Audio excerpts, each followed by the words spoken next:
How was your 420? Oh, it was pretty good. Yeah, we went record store shopping, had some breakfast, did some more recording, doing some work on some tunes with my buddy Josh. Yeah, it was a nice 420. Smoked some joints. Nothing too out of the ordinary. How about you? Nice. What did I do yesterday? I don't know why it's not occurring to me now. Oh yeah, sorry. I wrote notes all day for this. I did smoke a joint at 420, of course. So, Of course. But of course, yeah, puffing and passing and duffing and dassing and all that crazy stuff. You That's know what I right. mean, fellow kids. Do you know what I mean, fellow kids? Welcome to Locals Only April edition 2024. Your Ontario Underground Music Cheat Sheet. We are back with a big list of bands because every time I think that maybe we'll get to do an episode that's like 20 or so releases, it hasn't happened once. There's just a lot of music coming out. Sorry, I'm like out of breath from doing nothing. I don't know what's happening to me right now. I took a sip of an energy drink and now I'm out of breath. So that's Concerning. that's where my health is at. Yeah. That's good. No, that's fine. There is a particularly lot of hardcore on this list. Yeah, lots of cool stuff. As always, if you are new to Locals Only, we like to, give bands funny monikers, the Stink Boys from Hamilton in Hellbent, something like funny like that. And, we typically like to, dive into the music and describe it as best as possible. And to do that, we kind of use bigger bands and major label bands to describe what we're typically talking about, just to kind of give people an idea of how these bands sound. We have every song on this list in order of how we talk about them on a Spotify playlist that you will have access to in the description. And shout out to the band Skullgate for sending us some free merch when all we do was asked if they had it available. Very, very cool of them. Yeah, we got the pics. They sent us some stuff. Their music absolutely slaps. And I think we're hoping to talk to them soon as well. So stay tuned for that. And yeah, thank you again. This is just super kind of you. First up, Niagara's newest hardcore band, Terminator, with their first demo. This is a cool blend of all of Shane Tyer's previous bands. Now, he played drums in Wildside, Easy Way Out. He also did vocals in a band called Sabotage. So he's just kind of blended all of that, and the one-man band is all of Terminator. He does all the vocals and guitar, and then he gets like some live folks playing them live, so which is super cool. But yeah, this is definitely what like a seasoned veteran of hardcore music sounds like, if that makes any sense. This is like very well put together. It's not just breakdowns and two steps. There's like some actual calculated music writing in this. Yeah, I know. Loading the Bomb was the standout track for me, and shoutouts for Squires for playing live with these. He's a homie of ours, and we love that. This is fast and loose, mosh-centric hardcore. There's a really, really good mix on this, especially considering it is like just labeled as a demo. It sounds really, really good for a demo. Big, reverbed out shouts. The guitars are really menacing. The drums sound huge on the mix. Big two-step band. I really like the groove on Loading the Bomb. The bomb was for the bomb. I really like Little Man. That was the standout track for me. Just really like the drums on it. Super interesting. Like how the last breakdown on the song goes as well. This is like just straightforward hardcore. They're not like reinventing the wheel or anything, but like they just absolutely nail it. Okay, so Hamilton Hellraiser's last Retch put out a single called Sculpt en Masse. That's crazy. This is like pummeling death metal. This song comes at you hard and it just doesn't let up an inch at all. There's massive slams on this, super intricate guitars, vocals are totally inhuman, drums are just blasting. The breakdown in the middle is crazy, and then like the legato bridge after that. I really like the guitar tones on this. The atmosphere around this is suffocating. It just sounds big and evil. This is traditional death metal, no bells, no whistles, don't overthink death metal, just get some HM2 riffs, heavy double kicks, and some deep growls in your set. Last Retch is a perfect example of not reinventing the wheel, a phrase you used in the last band there, leaning into common genre tropes that we've all come to learn and love. Yeah, this is awesome. We love Last Retch, super heavy, keep on bringing the heaviness. I think I picked up their recent full length on vinyl, and I mean, I could go dig it out, but just believe me. Trust him, folks. I trust him. You guys should trust him too. Kitchener Scrams and Basque have released Pain Without Hope of Healing. I can't remember if I mentioned this when reviewing this band previously, but I love the name of this band. It's simple, but it somehow tells that it's like a Scrams band. This band is sonically reminds me of like old, what we called grindcore, but it's not really the grindcore that we know kind of nowadays. And we kind of like MySpace grindcore, kind of like kissy face fashion, faux pas, and like this was kind of like mixed with like the Chariot. This had like a lot of punk attitude with some of the recording styles and like feedback that we were getting in this. Very mathcore inspired, lots of chaos. I also love the melodies that like screamo songs do, like in between songs where it just gets really pretty and like you just hear like beautiful like music. I love that. The element always is well executed with this band. So yeah, love it. This is the type of shit I love. Like it's just like chaos core. Like it's really free from being tied down to any sort of specific genres at all. The first track, the like guitar on it, I think you'll know what I'm talking about. It reminds me of that guy from that video where he do like the tongue singing. Do you know what I'm talking about? The like yes.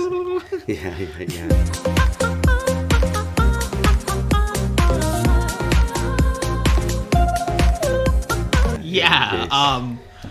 Yeah, we covered Perks a couple episodes ago. That song, like, is a crazy dissonant banger. Reminds me of The Bled. The whole album sort of reminds me of The Bled a bunch of times, especially the ending of the song Perks.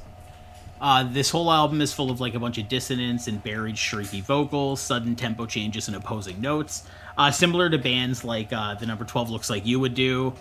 Stillness is a really good example of having that sort of Number 12 influence on it. This band has like no interest in being anywhere near accessible for someone who might be new to heavy music. All Good Things Will Crumble has a great bass groove in between the bouts of pure madness. Concrete Thoughts Soften pummels. It has a really interesting lead around the middle. It's almost like synthetic bells. Like there's just like really like bright glistening chime in it. It's like it sounds like someone's playing a xylophone, which I might actually be the case.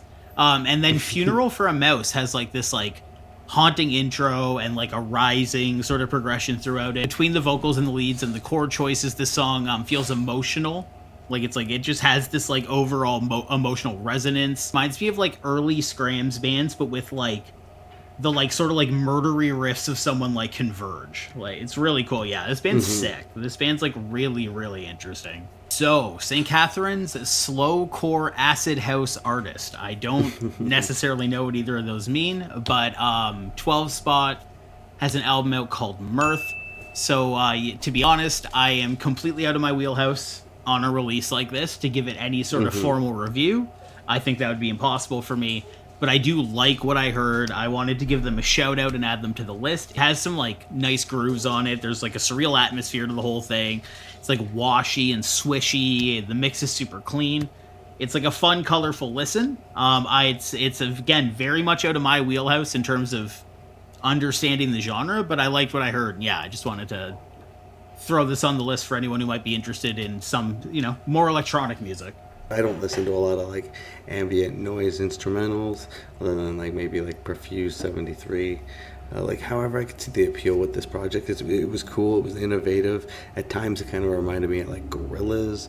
12spot takes us on like an adventure through like a journey that you've never quite experienced before. Innovative experimental beats that you could probably hear someone like Tyler the Creator using in some of his earlier projects. It's an interesting listen for, I think, a lot of our viewers, and I definitely suggest it as well. Quebec Brutalists and Apes put out The Great Fire, along with a single back that we reacted to, Coffin. I think this is gearing up for a brand new release. This is super heavy. I mean, there's something about Quebec that just really knows how to bring the heavy. Kind of reminds me of like a new despised icon. This kind of feels like a fresh version of the band. I know they're two different bands completely, but I know they're from a similar area.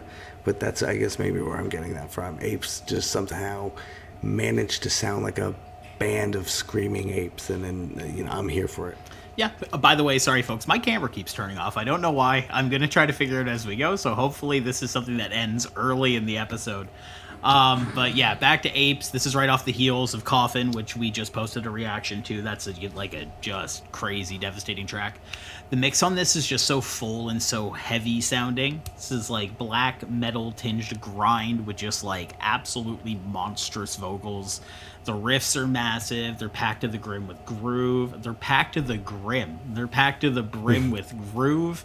It's impossible not to bang your head while listening to something like this. Like, I love the big black metal part, like, halfway through as well. Yeah, this band is bananas. You suck. I got it. You get it? You got it? And a few other things were accompanied by a music video on our list as well. And we have reactions coming for them. So we have Constrain's release, Dairy Crimes, that I've committed against my stomach, I believe is the full name. Very early 2000s voice. That came out, and we have a reaction on the channel or coming. Seagrave came out with their track Aether. We took a look at that. It's heavy. It's huge. Nakedburn has a track called Lie Awake as well that we will be taking a look at very, very soon. Oh my god. Oh my god. Oh, that hurt my chest. Toronto and Detroit Street Sweepers and Justify released their 2024 demo. Yeah, this was a really cool blend of hardcore. This actually kind of reminded me if you took Wildside and Millspec and mixed them together and made a band. Yeah, no. Very like New York hardcore, very like beat down, two steps, got your breakdowns. It's super cool. Kind of just reminds me of that like late 90s, early 2000s hardcore era that we were, some Sick of It All was putting out stuff. And yeah, no, this was super cool. I was trying to think of some sort of like Benefer nickname to give to them because they're from Toronto and Detroit. So I think I landed on Detroit hardcore. But I guess if you were from Detroit and it was important that your name was first, Toronto hardcore. I think I like you like Toronto? Well, maybe we'll go with Toronto hardcore. Let us know what you prefer.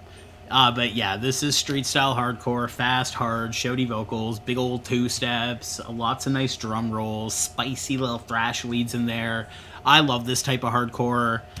They might be securing their place for the like best two-step riff bandy because this shit is just overflowing with them. The ending of Together, like, are you kidding me? It's so simple and so effective. The bass is mixed so well. It gives them such a big weight. Yeah, this is super sick. Housewife, Toronto indie pop artist, put out a song called Wasn't You. This is cool. Locals Only is going to be full of heavy stuff. We love that. That's our bread and butter. But when this came on after the list of stuff we had listened to so far, this was just so refreshing and like bubbly and fun and serene. Very feel good, great vocal performance. I like the reverb and like the ethereal effects that are on the hook. I like the weird sort of like drum speed ups that are happening near the end of it as well. The song has like a little bit of like, I guess, like a rock edge to it too. Gets a less like sugary and less poppy as it goes through the second half. Yeah, it was really cool. Well, a lot like of what you're saying. It hit a lot of marks. I loved this song. It was like an indie rock song with like shoegaze pop. I really liked it's kind of like a modern indie pop. I don't know. There was a lot of things going on with it to kind of describe what was happening. There was like a thick, gritty guitar tone, kind of adding a whole new dynamic to this kind of sound. I don't know. I really enjoyed it. I listened to it a bunch, and like you said, like as it went on, it kind of like developed into more of like kind of like an angrier song sonically. And shoutouts to Alex, who plays in Cohesion, who is having the opportunity to play drums for Housewife on their upcoming UK tour. So we celebrate that here on the channel. And good luck with him on his adventure over there. So back to something very, very heavy. Steel City Death Metal, Mortuary Slab have Insidious with Decay. So you likely won't be surprised to hear that this band shares a lot of the same members as Last Retch, the band that we covered already a little earlier. However, they still manage to sound like two completely different bands. Like the vocals especially, that's his name is slipping me right now, but he is doing both vocals in Last Retch and Mortuary Slab, and he's doing something so different that it just makes it sound like this disgusting band. It's like guttural basement horrors. I don't know. There's something, a whole thing that's giving me this murder in your basement vibes. Even like the way down to the way that it's being just recorded. It's just like, sounds like it's just gritty and just disgusting. Yeah, I love that reoccurring riff that keeps happening in that riff too, or the song too. It's super, super catchy. Those are my favorite. Yeah, no, I love the main riff of this song too. I love the pinches in it. I love the tone. I love the drums. I love how the vocals sound super menacing, and the lows are like super inhuman, but they're still like really clear. I really like when the song picks up around the like minute 15 mark and goes into that like staccato-y dissonant part. This song takes that main riff that you were saying and just cuts it up into so many interesting ideas, and then having those like main notes in that riff, that one little like lick to like sort of anchor the whole song. And I don't know what I was expecting my delivery to be, but I wrote down here, hot dog, we have a wiener. So there it is. London Babyfaces, Pro Wrestling the Band, have released an album or an EP called Falling in Love with Pro Wrestling the Band. This is like southern tinged emo indie rock, multi-layered vocals, pianos, chimey bright rhythms, and hazy leads. The vocal performances on this release really give the band like a standout personality. I love the intentionally like unpitch perfect delivery that they're giving. It gives a very punk feeling to it. Most of these tracks are pretty low key on this EP, some much more than others, and those were really like the standout moments for me. Like, I love the song Steel Toe Boots. Like, that hook, it's so good. It's been like stuck in my head. Probably one of my favorite songs of the year so far. Like, I really, really liked it. Mood Pills is another low-key emotive song, and then they pick it up sort of at the end for Don't Want to Miss You. Yeah, this band really knows their way around like a chorus. Like, this is like sullen songs wrapped in a joyous, like sonic atmosphere. Absolute joy to listen to. Really cool, really creative. Yeah, I love this. Yeah, I love this band too. I had the pleasure of booking them back when I was doing some promoting back in St. Catharines, I believe, just shortly after COVID. The show was a wash, but fortunately the guys still performed like it was a full house. The sad, relatable lyrics paired with like the catchy hooks, like you were saying, melodies, kind of like punk inspired with like rock at its finest. I like big Menzinger vibes with like Pup, Jeff Rosenstock. If you like punk and if you like indie, it's kind of like you got peanut butter on my chocolate. Hey, you got chocolate on my peanut butter. They work together really well. You're gonna like this, especially if you're a pro wrestling fan. I think there's some sort of like fun thing that's kind of like tied in together with the whole band. I don't know. There's some sort of. It's a great name. I love the name, and just to echo what you said, steel was it Steel Toe Boots? Yeah, stand-up track. Crazy, yeah. And I love that they're with their name, not a hardcore band. It makes the name even better, in my opinion. Yeah, it does. Yeah. High-powered Bowmanville metalcore, Afraid, put out their EP, Afraid. Oh, it's so scary. This is some great metalcore. This is like thick tones. The vocals are super high-pitched. They got some really cool production behind it. Got some noises happening.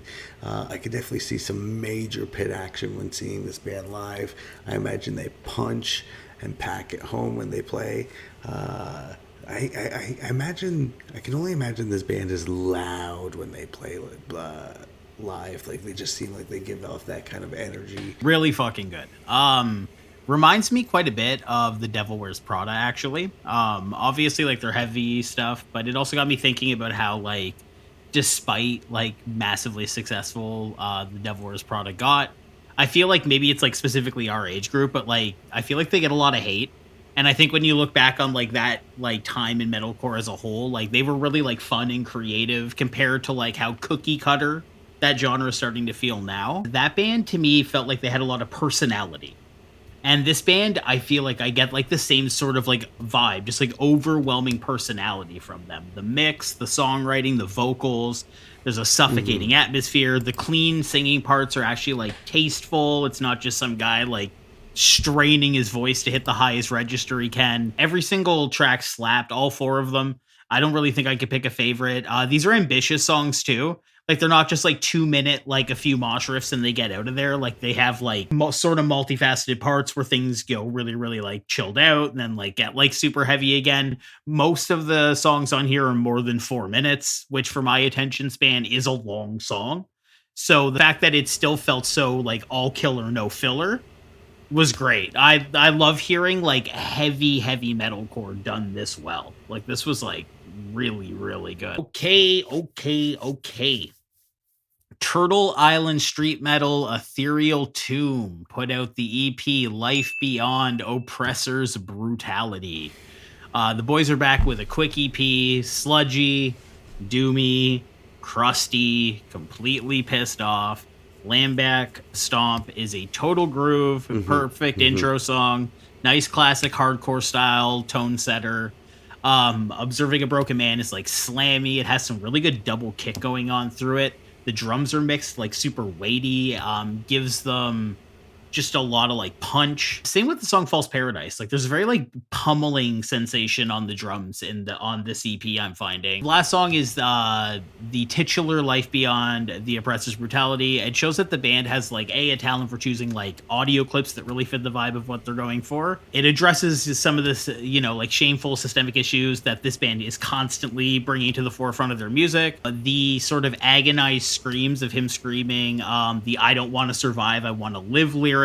Just chilling. Like Alexander really has a way of like conveying a lot of like actual true agony in his vocal delivery. Ethereal Tomb rules. If you're not listening to Ethereal Tomb, you dumb. That's dumb. Stop that. Stop it. Piggyback off what you're saying, the clips are super important because like you could have a band like someone like Kill Whitney Dead who just literally just has every clip in the book just as a song and it's a gimmick, but like when you use it so powerfully, the way that like Ethereal Tomb does, they use it like very calculated. It comes off just a little bit more impactful. Yeah, so they're kind of, and I felt like with this release, they're slowly moving away from that like doom sound. They're kind of going into like a little bit more of a death metal sound, which is great. Like, we're all here for it. Still very heavy, just a little bit more riff driven instead of just like drone driven. Alexander's vocals remain a staple of the band. Like, like you can tell you're listening to an Ethereal Tomb when you hear those. He's really good at giving that vocal delivery really well. I think we got some new members in the band. I believe one of the folks that we interviewed back last year isn't in the band anymore. I also wrote down Lamback Stomp is like one of the standout tracks. It's just so badass. I can imagine that's super heavy live. Niagara Sludge Assault, Shingen put out their release The Hunger. This is super abysmal. This is like walking through a black hole. This reminds me of like the Niagara local band Ism. Yeah, absolutely punishing. Big primitive man vibes, like just like Black Static, if that makes any sense. Just being like big. If The Ring was a soundtrack, this is what it would be. It's just like very horror music. It's just, I don't know what it is, but like they really capture like some really scary vibes.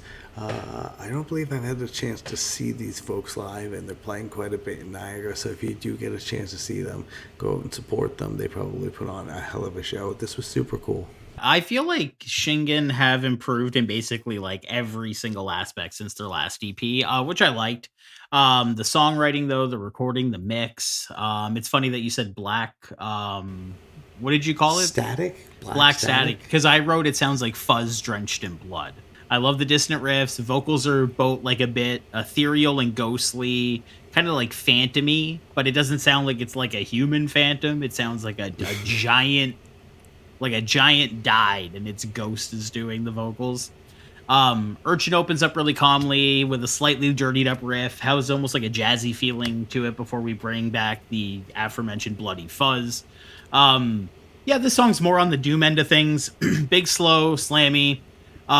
Psychosis also brings back more of the murder chords and harmonic flares, but it's still kind of doing like the doomy thing. Yeah, whole EP has a strong sense of cohesion. This EP is the sonic equivalent of like the movie Skinamarink, which I'm assuming you still haven't watched. But it's weird. But yeah, it's a long, just like uneasy stretch of anxiety-inducing dissonance and like pain, suffering cries. And yeah, shout out to Shingen and shout out to Logan in general. Shout out to Mount Vile. Yeah, you rule, dude. And I'm getting really excited about this band the more I listen to them, dude. Toronto garagecore Mellohoney have released a new song called Cheapsteak.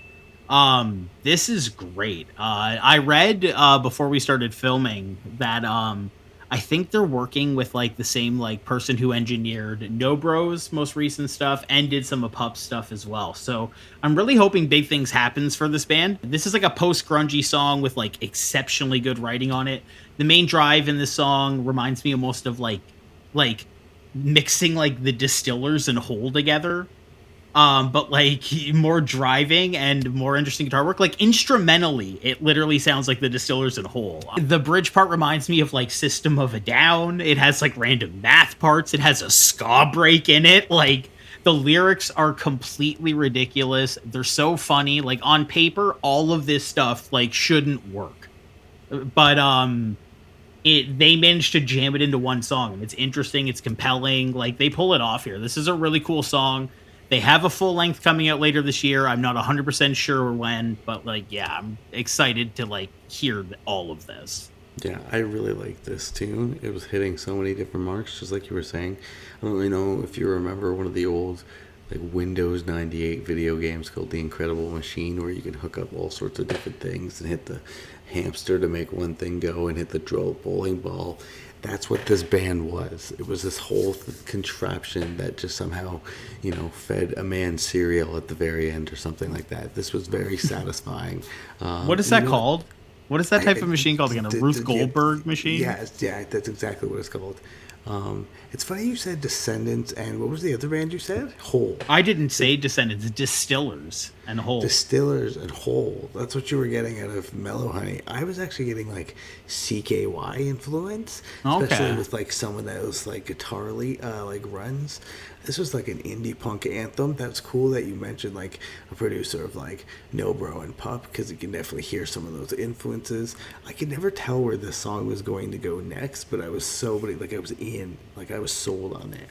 I love this. This was awesome. Cheapsteak. Is one of the more memorable things on this art list. Like I really liked this tune. Mm-hmm. Yeah, no, this is super cool. I can't wait to hear their full length. All right, Toronto weirdo punks. We have Lizra with their song Stupid Haze. This is Lizra, not Lizzo or Lizzie McGuire. McGuire, it's not her. This is Lizra. This is what you would call Godzilla and Mothra together. Lizra. Okay. I will give you $20 if you could pick out any lyrics in this song. This is like something super fuzz and driven. This is like it was the way that they gave off this energy with the song was like very chaotic, massive. I don't even know how to just describe it, but it was just felt like you were in this big dome that was just playing a lot of loud music, and it was like maybe one of the kind of gave off like an one of the first times you've been to like a concert setting and you're seeing a band go insane and you kind of quite can't understand what's going on. That's what this was giving me. I really liked it. This was like a fuzzy static punk song with like some hardcore influence. A lot of cool things going on. Liked it. I liked the album artwork too with all the aliens. I think dissecting, or no, they were dissecting the alien. I think it was. And I like how it like looks like very obviously hand drawn as well. Pure hardcore punk. It's like a trebly sonic assault. I like the staccato-y, like transparent and ghostly screams on here. The excessive but super like sick like wah use in this song. That wah pedal is going nuts here. Like, this song sounds like you're having a bad acid trip, but you're trapped on the back of a speeding motorcycle while it's happening. Like, it's just no good. It rips. This is a great song. So, this was an interesting release. Small man, big mouth, Canadian hog funk, P-funk. Not familiar with the genre necessarily. Mary the Fairy and Other Canadian Folk Tales. This is a album. This is not at all what I was expecting, but I did actually really like this. It has like a lot of funk-based centric grooves, but with like scram vocal delivery. It makes for a pretty interesting mix. This appears to be a duo. The jazz progressions are like, there's like jazzy progressions, especially in the drumming. Like it really adds like a jammy and psychedelic feeling to this band. The eccentricity in this band is like absolutely turned up to 11. It makes for something that feels very new. I haven't heard anything quite like this. And like a good movie, I was basically like on the edge of my seat while I was listening to this, like just like wondering what was going to happen next. Yeah, it's really unique, really cool. This is what it would sound like if you took the band Ween and Foxy Shazam, put them together and made them do like a hardcore band-ish kind of thing going on. There was all sorts of wacky things happening with this. It was really interesting, like you said. Like it definitely kept you captivated. It by no means were there any conventional song structures. And by no means do I mean that in a negative term. I just mean like you really didn't know where the song was going to go to next. And the vocals were quite interesting at times. And yeah, this was very playful. You know, this was just like soaked in art. This is what having fun with music is all about. Just really diving into it all and just really enjoying and playing around with music and sounds and just kind of doing your own thing and just like getting outside the barriers and box of maybe normal tropes and stuff. And yeah, it's very interesting. Avant-garde, is that a word we can use too? Like there's a lot. Yeah, I'd say so. I think it's avant-garde. It's like I said, definitely something new to me. It's very eccentric. Yeah, this was cool. It's interesting because like when I think about punk music and I think about just having a bassist and a drummer, like I basically just think I can't think of what you would do that's not Death from Above, really. And this is not that. This is totally different than that. So yeah, this was really cool. Ontario Tar Pit Prehistoric Monsters in Itis put out their gritty release, Mesozoic.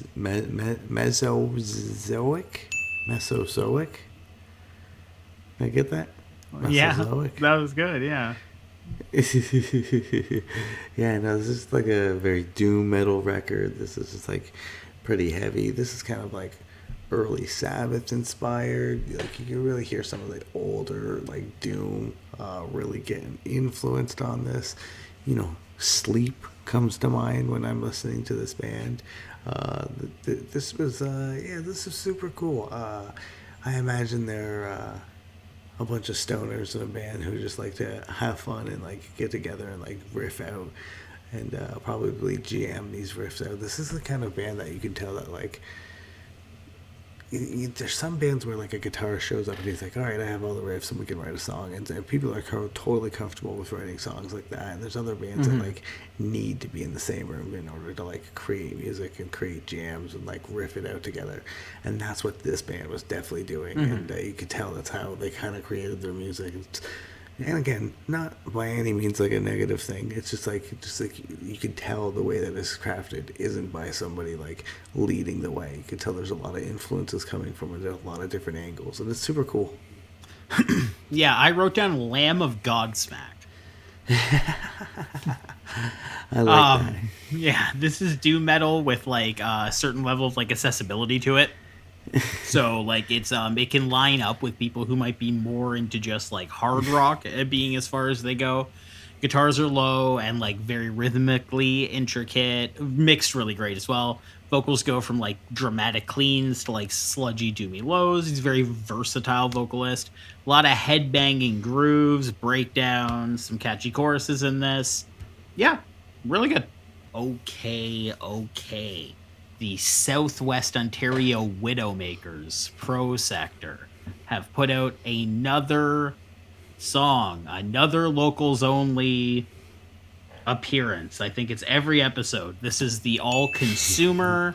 This is a massive sounding single from Prosector. These guys never disappoint. Massive weighty vocals, menacing guitar riffs, played and recorded absolutely pristinely. Atmospheric, techie leads, militant drumming, undeniable grooves. The two-step when Paul comes in, like around the halfway mark, is wild. Paul, we learned, by the way, is the vocalist of Cruel Intent. He's been popping up in a few songs recently, and he's a great vocalist. The tremolo and like the matching shrieks after the two-step part are like tasty little treats for my ears. They're like little chocolate chip Teddy Grahams for my ears. I put them in my ears. This song reminds me of like Whitechapel during their This Is Exile, like corruption era, like their best era, basically. They continue to punch above their weight. They sound like $1,000,000. So good. You know what this is? Hmm? This is a head bobber. Are you gooning?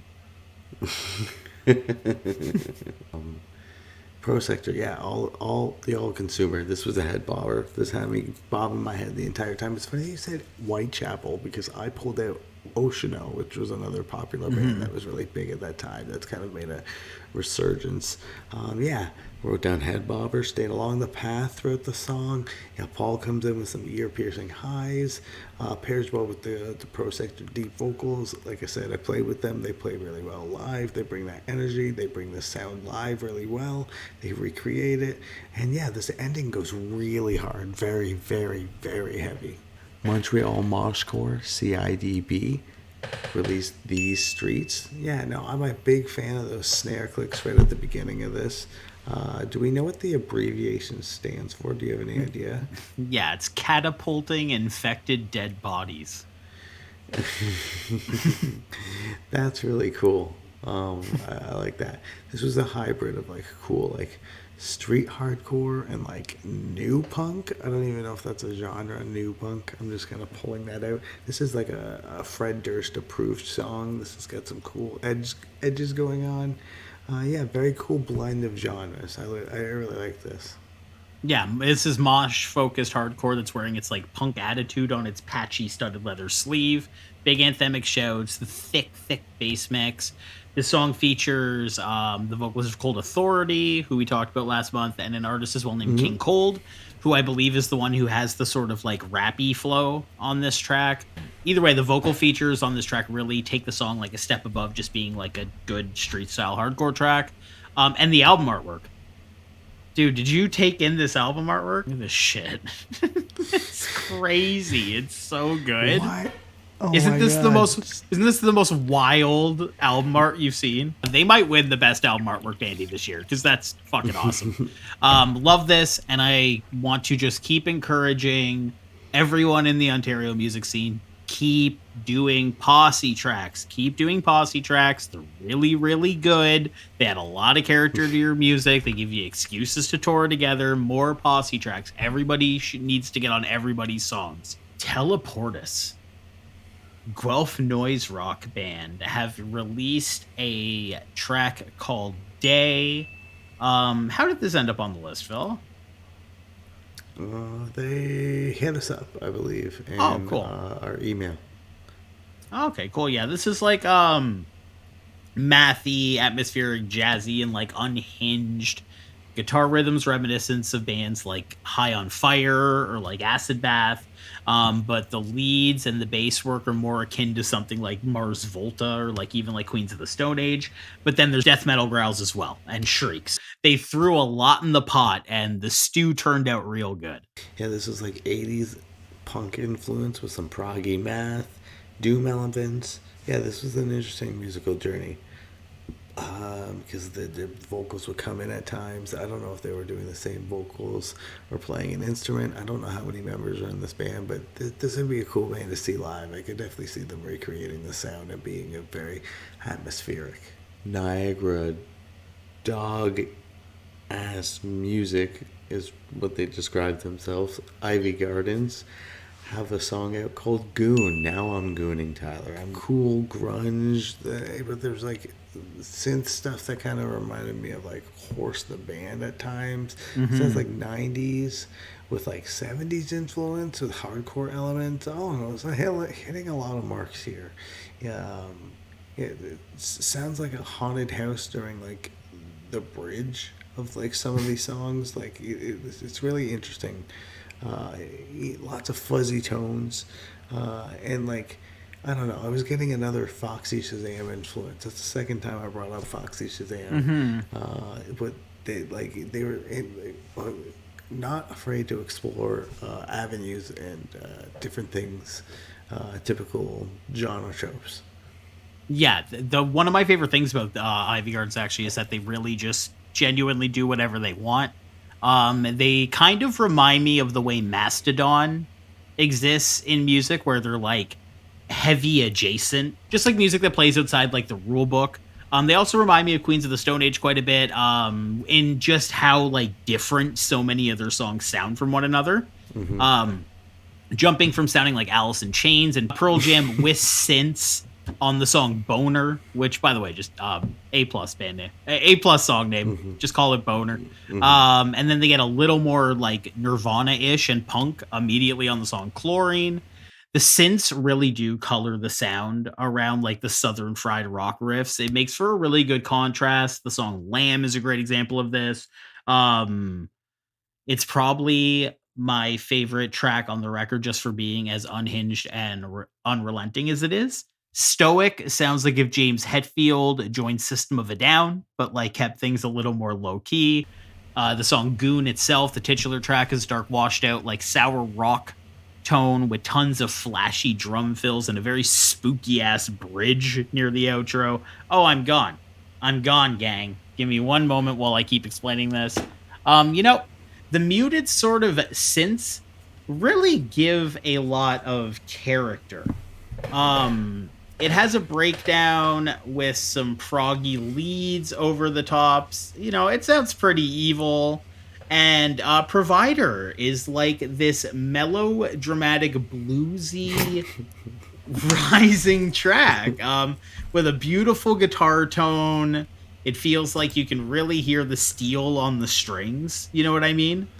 And the intro builds to a more shoegazy, buried sort of track. With like an almost chanty rhythm to the vocals, and the synths are again taking this song and just adding such an interesting flair to it. And I like how muted the synths feel, despite how flashy they are. Like they're not like super loud; they're mixed in really well.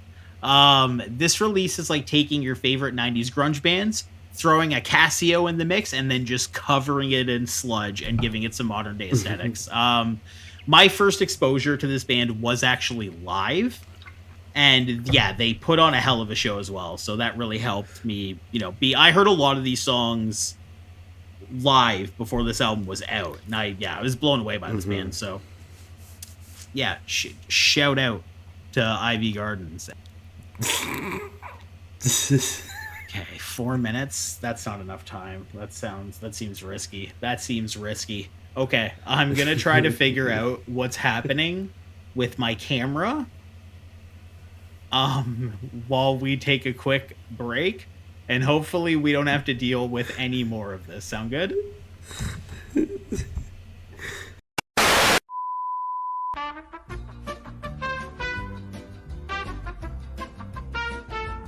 Toronto Sonic Septic Tank Expel put out a song called Authority. Yeah, I'm running out of clever ways to label this band's like sewage drenched sounding take on hardcore punk. Fast and slinky style to them. They are a punch to the face, bright, soaked sounding riffs, reverbed out shouts. Everything about this band's sound and demeanor just makes them feel like the evil ooze from that Goosebumps episode. Do you know what or is it Afraid or are you afraid of the dark? Do you know what I mean? No. That episode of like Goosebumps where there's just an evil green ooze that they have to deal with? No. No? Okay, well, they're back to back to back on locals only. Always a treat when we get to listen to new Expel. Love this band. Hope to catch them live soon. And it looks like you were right about it being a wizard sleeve because we got an all-out wizard on the cover of this album artwork. So we love that. We love continuity. Big fans of it here on Banecdotes. Yeah, we're big fans of Expel just in general. Yeah, you know, this power punk, violence, kind of gritty hardcore. You know, they're putting a lot of music out and we're here covering it. It feels like this is the third one that we've done of them, which is super cool. But yeah, no, we're here for it. Like heavy punk, kind of like Chariot vibes with like a little bit more of a disgusting raw element. Traditional hardcore, like power violence elements kind of going on. Like, and the refrain was actually super catchy, which was super interesting because, you know, you typically... You know, catchy isn't always the word that gets thrown around with some of the stuff that I've already said about this, but this band manages to keep that present. This was super cool. yeah, no, they rule. Baytown Metallica core, Wolf Fang Fist, with their single Hard Times. I don't remember this band sounding like this last time we listened to them. I remember them kind of having more of a hardcore punk inspired edge. This feels more like hardcore in general. The influence is present, like with like traditional hardcore elements. This is super cool. But this is, and I want to acknowledge how problematic this band that I'm about to compare them to is. Expire, but that's what kind of what I was getting from that. We'll think this kind of brings like a new sound with that, which is cool because we like that and they're homies and this is great. Yeah, Wolf Fang Fist with Hard Times. I liked it. Makes me wanna get out of mosh retirement. Yeah, out of the old age home. You know, I've been in there for too long. My cozy, my snuggie is getting worn down. I gotta get out of my snuggie. I gotta get my sneakers on. I gotta be back in the pit. They can't hold me back. You could get into the pit with your snuggie. That's it. Cancel. That's it. Cancel locals only. Oh, sorry. I didn't realize we were going into personal territory there. This is hardcore baked with like a heaping spoon of thrash riffs and slick drum fills, clear, militantly barked vocals.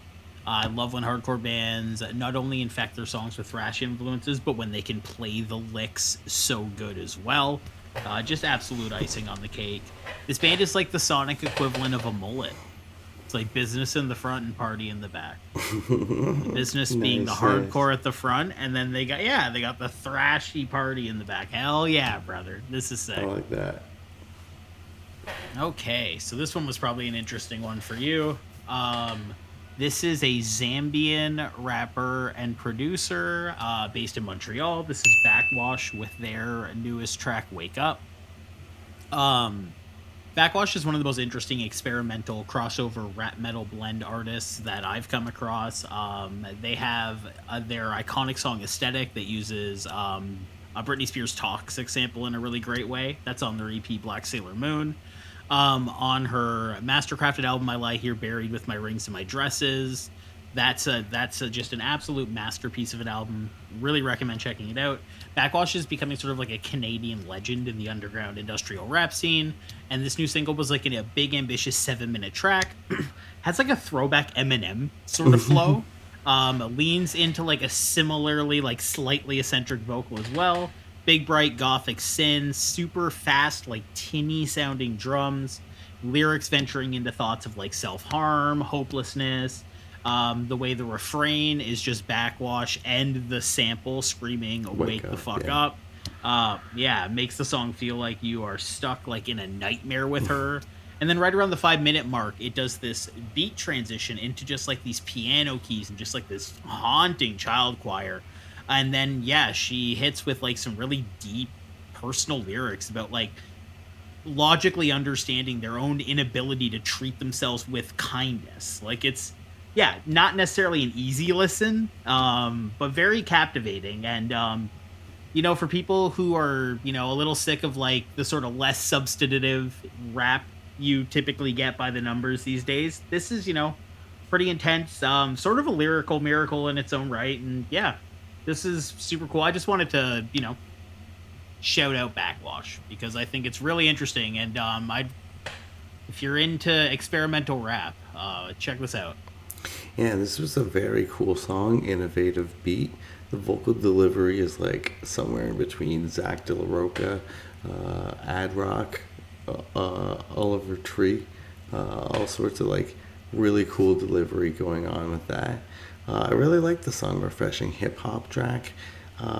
It's funny that you said old school Eminem because I said something Dre would produce, which it kind of goes hand in hand. Dre produced old Eminem. Mm-hmm. So, I'm a big fan of when the beat transition happens. My ADHD always appreciates that. Tyler, the Creator, does that in some of his earlier work. And I think even still, some of his other songs still do that. I'm a big fan of like chopping up a song, taking one track and like throwing 3 different elements going on, and like, yeah, huge fan of this. I'm a big fan of BackxWash, and you're saying like underground legend, yeah, well deserved, well deserved. This she absolutely deserves this. This is really cool stuff. Garden City Hard Rock with Nitro Girl and their song Follow Suit. This is an accessible rock and roll tune, something you might hear in like maybe like a Tony Hawk game with like, like this is like a CKY kind of influence. Well, like this is kind of like a classic example of like a really cool rock band that blends in those genre lines that kind of help younger folks to get into like heavier music. I don't know if you ever remember the band Autopilot Off. The name sounds familiar, but I can't picture I wouldn't be surprised if you didn't, because they weren't super amazing, but they help you kind of blend in and like step forward into some of the more punk territory, some of the more pop punk, some of the more aggressive. This is what this band is for. This is what this is doing, and it's super important. Helped me get into heavier music growing up. So like some of it, you might look back at a band like Autopilot Off nowadays, and you might think it didn't age well, or like your taste has matured a little bit. But these bands still need to exist for that demographic, and I still think it's important. Like early, I think was it Graves era Misfits is kind of important for some of the younger folks, just because it's kind of corny and cheesy punk, but it's also really fun at the same time. I think it's super cool to help broaden your horizon of music tastes, and Nitro Girl kind of did that with this song. It was hitting all those marks, and definitely deserves their flowers for that. I was getting like maybe like Songs for the Deaf era, Queens of the Stone Age vibes from this one. Reverby vocals. I like the layering on the vocals in the chorus. It's nice and subtly mixed. Adds a nice texture to the hook. The main riff is heavy and groovy. It's utilized very well throughout. And I really like the drumming. The toms sound super weighty. Very consistent hi-hat riding near the end is really sonically pleasing. The drummer really brings a lot of like extra character to the track. It kind of reminds me of the way like Travis was on like the earliest Blink records that he was on, where the bass and the guitar are relatively simple, and then you just have all this extra texture happening because the drums are so interesting. I was feeling that on this song quite a bit. So yeah, their drummer's wild. Really, really good. Super cool band. Catchy song. I like this. I like it. Now, speaking of the Garden City indie rock, the Dwindles have put out a song called The Moment I Wake Up. This has big ethereal guitar leads, sullen melodramatic vocals, splashy reverb to drums. and like dreamy layered vocals, makes it like almost like a relaxing experience. The guitars sound great. Everything's mixed great. There's like a slightly dirty delayed tone on the guitar, gives it a super like nice ambience. Feels like you're floating on a gentle wave, like almost psychedelic, you know, like Beatlesy in its vocal delivery a bit. If Lizra sounded like a bad acid trip on a motorcycle, this sounds like a good acid trip on like a beach. A lot of the things that you were saying I had in my description, this big beach vibes, like it's a perfect summer song, just at noon time. Makes me want to drink a Corona on the beach and like a Speedo and comfortably fart in public. This is very chill. I could see them making this making it onto someone's like road trip playlist. Like this has kind of like, let's not talk for a while and listen to some music kind of vibes. Something about the song exudes like relaxing energy and just all around vibrant and colorful. This song is kind of like the soundtrack of taking mushrooms. You said psychedelic. I imagine this is the song most of the people in Midsummer were listening to. I feel like if you fart in a Speedo, you make the fart everyone else's problem. It's true. Like there's no stink protection. Oh yeah, you're just pretty much just farting in someone's face, like, you know, no diaper. No, not your usual diaper, no. Ontario's finest, we have Rust with their single Hard Truth. This is the third single, I think, coming off their new release, True Decline. This is the Ontario heavy hitters. This is like, we're back at it again with them. Textbook Rust, you know, making sure that the mosh anthem is coming through. Carefully crafted, maximum pit action. You know, if you've never heard of Rust, you're under a rock. Get out of under that rock and go hang out with some of the shows that are happening. Rust are constantly playing and supporting the hardcore community to kind of go hand in hand with some of the Steel City hardcore, because Rob's in that. We're big fans of Rust. Rob and Rick, the brothers, Tommy, they're working hard, and they're fairly new drummer. I think he's been in the band for about a year now. Dylan. Great drummer. Great drummer. He played in Ritual. I don't know if you remember that band. Yeah, that band, I actually listened to them recently. That's a good band. And he also played in like Pacific, so he's got quite the resume. But yeah, some chops. Yeah. This is like similar to Terror, you know, Tommy or someone else in the band's doing vocals in the latter half of it. There's some parts there that it's featuring Kyle from Gavel and Bad Bet. Oh, okay, so it's Kyle. So I picked up on some new vocals. I didn't see that. It's not, you know, Apple Music is withholding that information from me. Why are you doing that? Why are you doing that? No, it was great. Oh no, it's not listed, I don't think. I had to look it up. Oh, okay, cool. It's not an Apple Music thing, unfortunately. It is it's a hidden feature, as they call them in the rap world. I heard the song live at the video shoot, and the recording on this captures like the energy really well. This is like a very breakdown focused track. Kyle from Gavel and Bad Bet is becoming one of my favorite vocalists around here. The two-step riff Kyle sets off flows so good. This band has such a solid grasp on how to write like this brand of hardcore. The brother dynamic that we always talk about creates this like indescribable special sauce in some bands is just at full strength here. Tommy sounds great. I love that they're letting him get a bit more growly, get into a little bit of a higher register on these tracks. The gang vocals sound really full. The bass is thick and heavy as hell. Every kick drum hit is mixed with so much weight, gives it like a really strong punchy feeling. It's something a lot of bands lose in translation versus seeing their live show is when you like feel like the kick drum like in your tummy and stuff like that. And if you turn this up loud enough, like you feel those hits the way you would live. Like it just makes it so visceral. It was mixed with so much care and consideration for what like the listener is actually looking for. So yeah, we love Rust. Shout out Tommy, shout out Rick, Rob, shout out Dylan. These guys are playing Midwest Unity Fest in the States soon. They said that this is their first American show, And I genuinely believe, like, in a couple years, if not sooner, Rust is just going to be one of those bands that, like, is doing it big internationally. So, yeah. Shout out Rust. Canadian crossover Thigh Guys, Soul Thief, put out a song called You Could Be My Gwen Stacy. This is fast, unrelenting thrashy hardcore with vocals that straight up got that dog in them. That is barky, ferocious, but clear, easy to understand. The guitar work in this song is so fun.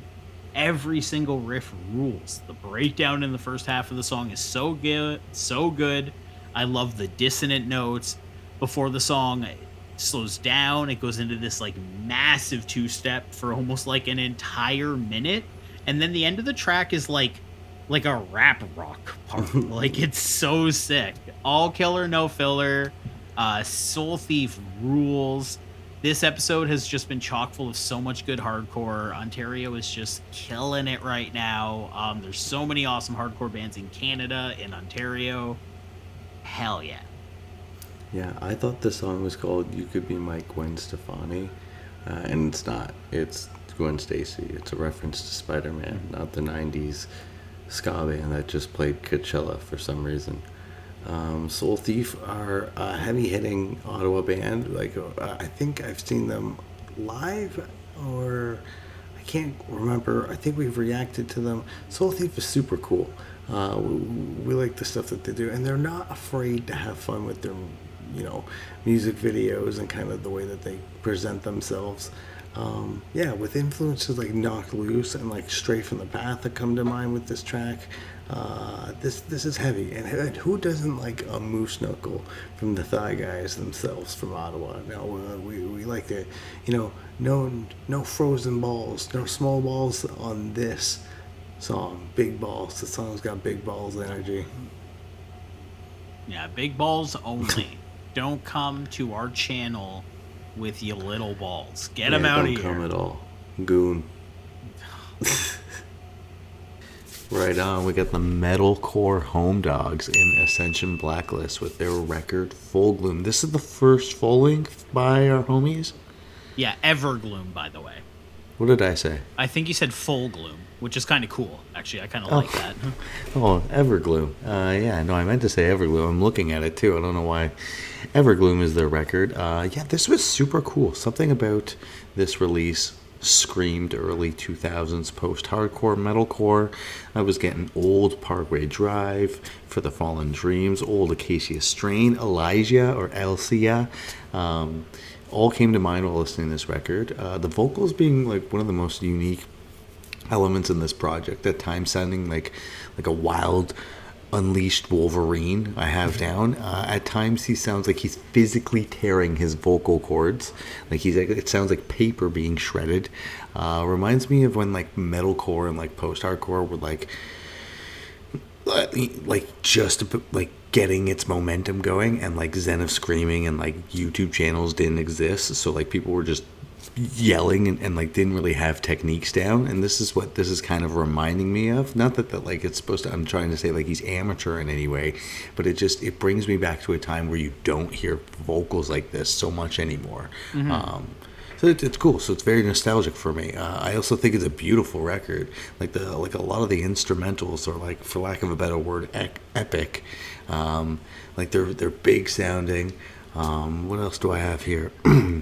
It's adding in the dynamic between like the horrifying vocals, let's call them, and like in the sense that they're like shrieking with the like beauty core, if you will, was really cool for this record. Another note worth mentioning is I know that they do all of the recording in-house, if I'm not mistaken. One of the homies in the band does all the stuff. And I think that's worth noting because it's actually a really well-produced record, especially if this is all done in-house. I could be wrong. Please reach out to us and make sure we got that right.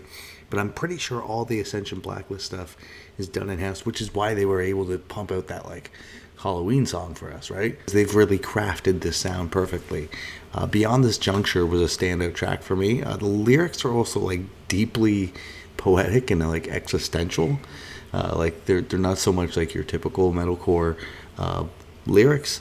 Yeah, this you know, this band doesn't make music for it just to be heavy. Like, they're clearly doing it because they're enjoying it, and they're like doing a kind of metalcore that's, I don't know, that's not necessarily celebrated as much as it should be. Like, I feel like we get a lot of the heaviness out of metalcore, and some of the stuff that they're doing is like really unique and like kind of reminds me of like Glass Cloud in a way. Like, it's just like super cool, and the guitar work is awesome, and you don't hear enough of that in metalcore nowadays. I feel like it was popular at one point, but not so much nowadays.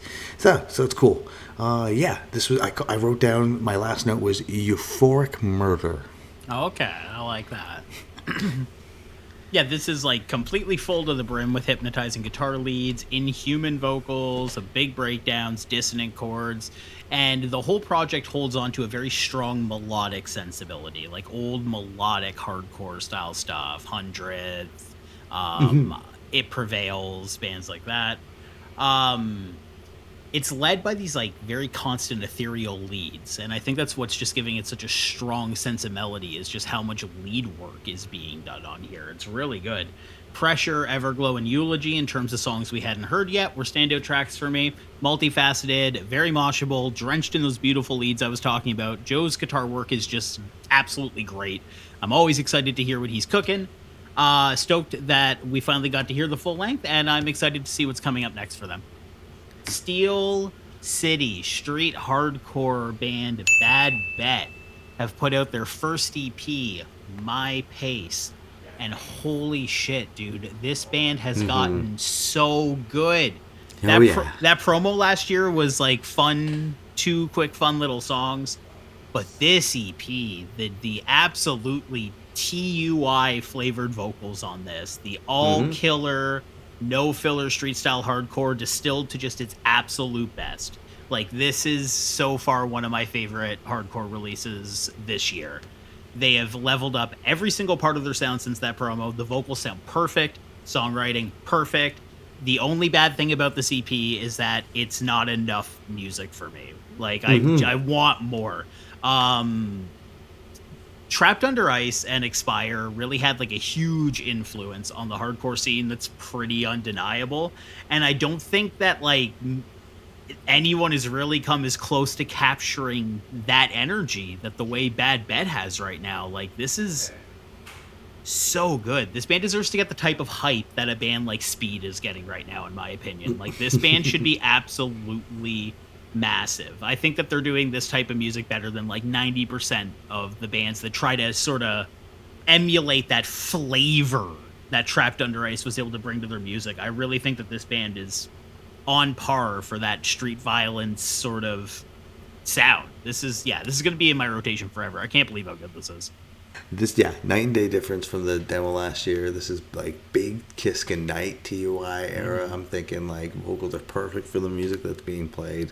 Angry, aggressive, well crafted, maximum pit action. That's what we get, the maximum pit action crank to the and what you said was kind of perfect. Like, they're in this pocket where, like, you know, in a world where Angel Dust and Turnstile exist, you know, the void is missing for TUI, and you know, Bad Bet is doing a great job, like, you know, stepping up to that plate and like cranking it out. Like, let's hear it. Like, this was super cool.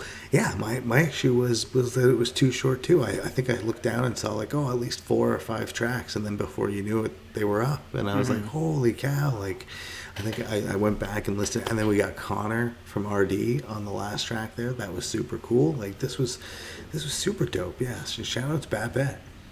Yeah, no, this ruled. I can't believe how consistent it was. Like, every song, every moment to moment part of this EP is so consistent. And yeah, I hope it's not reductive to say that it reminds me of Trapped Under Ice. I mean, they must be aware of that. But I mean, again, like, even Trapped Under Ice is still current, and they're not even putting out new Trapped Under Ice music. So to get something of that flavor is exciting. Like, it's sort of easy to wrap your head around what makes a TUI sounding hardcore band, but this execution is perfect. This is flawless. This is great. Montreal Hard Death and Edmonton Hard Thrash. We got Bonebearer and Prebreaker with their split. This was super Carriers of Death, super sick. We're going to start off with Bonebearer here. This was super awesome. I love Bonebearer. I love the vocals. Samuel, I believe, is their vocalist. Really leaning into that hard death, that vacant middle ground between death metal and hardcore, that's seamlessly tying them together as if the worlds haven't existed beside each other for years and decades. This is a really cool blend of it's awesome how much it is in the Venn diagram of hardcore and death metal. It's literally right in that perfect pocket. With the unique vocals and the punishing intricate riffs. What can I say? This production sounded really cool for what they were delivering. This was ear-piercing highs, blood-boiling lows, plenty of riffy riffs. This, Whitechapel approved. Rigor Mortis was the standout track for me. But we love Bonebearer, and shout out to you guys. This shit was slammy, dungeonous death metal with super guttural vocals and precise tight drums. The mixing on the drums is great, amazing snare tone on there, just dense, a little bit dodgeball-y. Thrashed out guitars full of legato licks, tremolo riffs. I really like the riffing, especially on the song Pine Box. It hit my ears real good. The Primal Horde feature sounded absolutely big as hell. Slams so good. And I agree with you. Bonebearer are just that perfect blend of death metal being played by hardcore dudes. It's a genre in and of itself at this point. It's so good. I love it. And then next up we have Prebreaker, who the Edmonton Hard Thrashers. This was an interesting band to do a split with. This was, I thought, was cool. This was almost immediately felt like it was a throwdown. I was getting throwdown vibes. Interesting. Yeah. This was also more of a hardcore band than a hard death band, I felt, but it was still there. Just kind of taking that what Throwdown does, taking that Pantera sound and making it with Sick of It All and kind of blending it together. I haven't heard this kind of subgenre in what feels like a long time. I feel a lot of people are doing different styles of hardcore, and you're not really hearing so much of this one. So it was really cool to jam this. I got the vocals were kind of reminding me of the first record by Stick to Your Guns, but with This Is More and a brand a badge, I believe is this track. Before Jesse kind of found his vocals, they were kind of very deep. The first Prebreaker song actually reminded me of As Blood Runs Black. It was cool. Fast, techy, great stop and start on the bridge in that first song. All three of these songs have very stank facey sort of riff, that's going on in this a lot. The pickup into the two-step riff on Evil Dies Tonight just goes wild. Solo's wild. That second song's groove gives me Pantera Vulgar Display vibes. First Blood is just a full-on hardcore song. They're not even wearing the disguise of death metal at that point. This is an absolute pitter of a split. Bonebearer rules. Prebreaker rules. This was awesome. This is a great split. Toronto Grim Reapers, To the Bone, have a new EP out. It is called For the Culture. No frills, all kills, pure, true violent hardcore, lots of feedback buzzing, slicing pinch harmonics, slammy two-step riffs, thick and chunky breakdowns, pissed off shouts about how much capitalism fucking sucks. Vocals sound raw and real, genuine anger spills out of these shouts. This band, despite sounding so angry, though, just really oozes fun as well. There just ain't no zone like the Bone Zone. Simplistic, raw, gritty hardcore, with no bells or whistles. This is have you seen this band live? Not yet. They're cool. Sinner got a chance to play with them last September, actually, with another band that we're going to cover soon. This is just a bunch of friends having fun, playing hardcore music, not necessarily sonically speaking, but something about this exudes 80s hardcore energy. I don't know if it's like I think it's just the like machoism, like the sort of like the like upfront machoism of like the to the bone like stuff. Yeah, I get the same vibe. It makes me think of like a muscle man in a tank top. Yeah, totally. And I also love the album art. And to the bone, if you're listening, I'm going to tell you this right now. If you're not selling those rings as merch, you're leaving money on the table. Yeah, you should be leaving a show with a bone imprint from rings like that.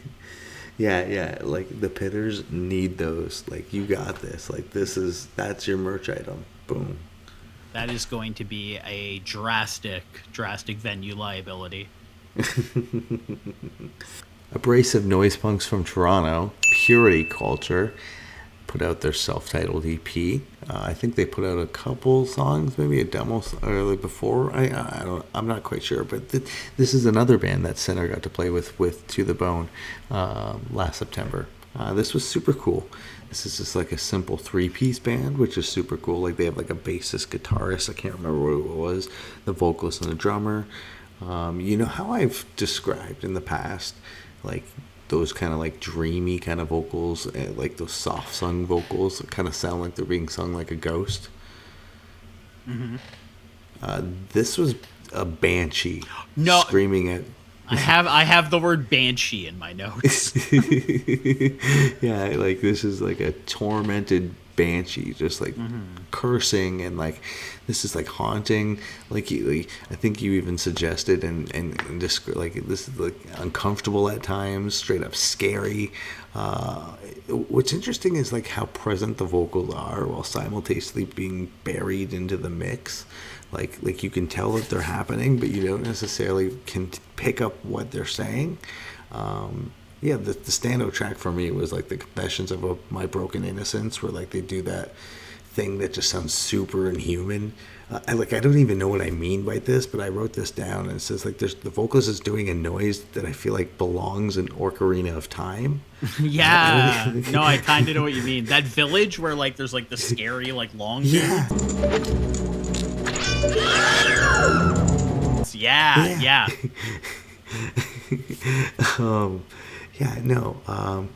I also remember talking to the vocalist after our gig, and I remember being like, "Oh, do you folks have like an EP out?" And they said something to me that it stuck with me. I very vividly remember it. They said, "No, we don't want to put our EP out because then people know what we sound like. Like, if we don't have an EP out, like, people will come to the shows and people will check out our sets because they don't have like something to check us out beforehand." And that kind of like flipped my world upside down. You can attest to this. We grew up in the MySpace age. If you were a band and you had your songs on MySpace and you had them recorded, you were like a million steps ahead, more than any other local band in that's all you needed was like recordings. Otherwise, you couldn't show or tell a promoter how you sounded. Right, it just blew me away because it's a different way to market your band, and actually I've been waiting for us to be able to cover Purity Culture because I have only seen them one set, and I remember it vividly. They did a cover of Ceremony, something off of the like Violence. This was super cool band. When a band is able to like authentically make me feel uncomfortable, I consider it to be like quite the achievement. And the first time I listened to this, I had it at like full volume in my headphones, and I was walking late at night outside, and I got so much anxiety listening to it that I had to switch to something else. Like, this is completely covered in filth and sludge, and the vocals just sound totally agonized and unhinged. Everything in the mix is so washy and cavernous. And despite it having like some subtle grooves, you can pick out places where you could two-step or throw down. The subtle instruments make the very unsubtle vocal delivery completely steal the spotlight, and it's just so visceral and overwhelming. The vocals go from sounding angry to like lost and confused, from desperate to like furious. Like, the vocal performance is like something I really, really admire. It's very unique, not accessible at all. The song No Enemies is probably like the closest that this release has to like a recognizable, accessible sort of like just hardcore song. Yeah, this band reminds me of the first time I heard Chat Pile, and like I said, yeah, I wrote it down. This sounds like music written by Banshees. Like this is wild. This is super good. So, guys, last but definitely not least, St. Catherine's Art Oozers, Chub, have put out their second full-length American Living Room. To start off, I really think that this band has improved in every single aspect while keeping the same bombastic, sardonic, and just straight-up funny energy that Chub built on their first album. They take their like bizarre lyrical ideas and apply it to something slightly more accessible and earwormy, and closer to something almost like an early Blink, which they actually bring up on the song Chub Anthem, which is one of my favorite songs on here. The song Brass Monday is a slightly ska-flavored song about being regulars at Brass Monkey and downtown St. Catherine's. Pits, or Pissing in the Sink, is a fuzzy bass-led song about just that, pissing in the sink. The song has like a fun back and forth, driving the titular lyrics too. I love like the refrain, like the piss in the sink. Like it's so funny. AC/DC cover band has a great sudden stop into its hook, and its hook has like a super real good bounce to it. Used to Give a Damn, Never Gave a Fuck sounds like super early Blink, like Cheshire Cat Blink, and it is such a fun song. Like that and Chub Anthem were like my two favorites. The hook on this one is stuck in my head a lot. Midlife is like a fast punk song reminiscent of late 80s hardcore punk like Black Flag. Guantanamo Baywatch, upon hearing it a few more times since our reaction, seems to be a song where Jake is actually like addressing like having some potential drinking issues and his hopes to get control of them. And he did post a sober goal recently, so congratulations to him. I don't know if that's something he's trying to do, you know, long term or just taking a break from something, but whatever he's doing, congratulations. That's awesome to hear. And they took the slower track Christmas in July, and as Frank from Monk said, they really pogoed it up. Like, it sounds great, it's fast, it's grimy, but it's still super catchy. And then the titular closing track, American Living Room, is more vulnerable, and it, like, almost reminds me of something like Touche Amour, or like La Dispute would do, like, but with more bounce and more catchy. Like, this is just incredibly creative. Every aspect, they have grown and improved from the already creative Monk Punk. Like, this album absolutely rules. This was so awesome. Yeah, this was the Chats, Jeff Rosenstock, Fiddler, like the first Fiddler record, like all in one band. Fun, carefree, raw, simplistic punk, rock and roll. This is another example of another band that isn't like focused on their influences, and like it's not dictating how they write songs. They just like do their songs and kind of write them that way. It's what I'm picking up from them. Yeah, and that's not to say that these songs aren't well written. They're just like not letting other things kind of just. It doesn't feel like there's like a constraint on some bands that really focus on the genre, where this is just kind of just having like a fun thing to it. That's just kind of like what they're doing. I love the intro was amazing. I think that's good. It's Isaac, right? It sounded like Isaac doing. Isaac or Jake. It was great. I loved it. Yeah, I can't tell actually now that I think about it. And shout outs Brass Monkey, yo. Like when I worked at Rock Universe, when that was a thing, like I used to order from Brass Monkey all the time. They used to have like a foot-long hot dog they used to get. Oh, they rule. Shout outs Robbie Knuckles. He plays in the Lucky Ones. Yeah. Brass Monkey. Go to Brass Monkey. If you're in St. Catharines, go to Brass Monkey. That's like the spot. Me and Sam's first date was at Brass Monkey. I love that. Yeah, there's like so cool cute. We love that place because of that. Yeah. Big shout outs to Brass Monkey. But this is Chub. Yeah, no. This is super cool. Chub Anthem being a great example of like just what I'm talking about, how like they don't need no studio time. Those engineers are no friend of mine. I think that speaks volumes So of funny. how Chub conducts themselves. Yeah, this is, and like, yeah, American Living Room. You said touche amore, which I thought was really funny because I just said Midwest emo element. Is what I was kind of thinking, like maybe even like a front bottoms, but like not necessarily sonically, but there was just some sort of like influence from there, but maybe not sonically, maybe just like the way that they were just like delivering lyrics, or maybe something like that was just so raw and passionate about it. I don't know. I was getting some sort of Midwest flavor that we had never heard from Chub, and this was such a really cool record. I love this. This is great. I'll be honest. I never actually had the opportunity to see these folks live. I think anytime that they were playing or gigging, I was out in Dunville, and that's already like a 45-minute drive to do anything. However, I probably should have taken more advantage of that because it's a shame that I haven't seen this band live. I feel like this is just a party when you go see them. This is just like an absolute party. Yeah, I never got to see them either, but fortunately, I will be seeing them before this drops. Oh, so cool. Yeah, so I'm excited to finally get to see them as well, especially with these songs to go through. So yeah. So wait. So this video has been out, and by the time you've seen them. Yeah, by the time this comes out, I've already seen them. I saw Chub. It was really good. It got really crazy. The whole crowd was naked and covered in slime. It was really bizarre. Where'd the slime come from? Just it was around. There's just some slime. Were you naked too? Of course I was. I was in the crowd. What are you talking about? Okay, all right. Not even making sense, Phil. Yeah, all right. What? You didn't provide the slime, did you? Well, we all brought some slime. What do you mean? Oh, see, I've never seen them. I don't know what the...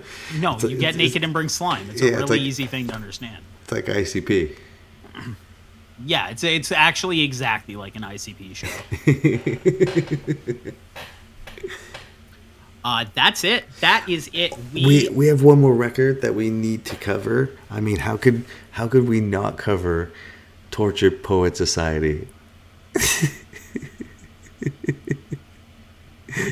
What's that? All 30 fucking tracks of Taylor Swift's new record. It's garbage. Is it? This is what happens when you let billionaires make records now. She doesn't have to try. What are you doing? It's just a podcast. It's just a podcast. What are you doing? What are you doing? What are you doing? She's just talking about her life. Stop it. Stop. No, it's okay. That's what musicians do. They talk about their lives, right? We love Taylor Swift. I like Taylor Swift. It just wasn't a good record. Okay. What is with this desire for unwanted smoke? I want no smoke. Taylor Swift is the best. K-pop is the best. Nicki Minaj is the best. Who else is crazy? Beyonce's the best. Kanye's the best. Just fucking leave us alone, for the love of God. Well, Kanye, hey. Don't agree with this. Hey, I'm not getting into it. That is it for locals only. I don't know why I said I'm not getting into it. I want to make it very clear I don't agree with Kanye's stance on fucking anything. I just don't want the rabid fan base to attack us over anything ever. You saw what happened with the Ben Shapiro video. I can't get that many messages. We got some Ronnie smoke. It wasn't bad, thankfully. It was pretty manageable. Yeah, it was nothing like when we made fun of Tom McDonald. Anyways, thank you guys so much for tuning into Locals Only. Give this video a like if you like or appreciate what we did. It really helps the algorithm more than you could possibly know. Just a little click of a button. We appreciate it. Subscribe to us if you haven't subscribed to us yet. We have a join button down below. For just a couple dollars a month, you can help us sort of keep this old engine tugging along. We have a Lander affiliation code, so if you've been thinking about trying out Lander, you can save some money if you use our little code in our bio or description or whatever the things are called underneath these videos. Did I forget anything, Phil? No, I think you got it all. You were doing some stuff. Yeah. No, that's perfect. Yeah, leave a comment. That's good for the algorithm. Talk to each other down there. Be like, hey, I love this band. We should all hang out and become friends and be cool little buddies. Thank you for tuning in to Locals Only. We do it because we love you, and we love the music. Take care of yourself.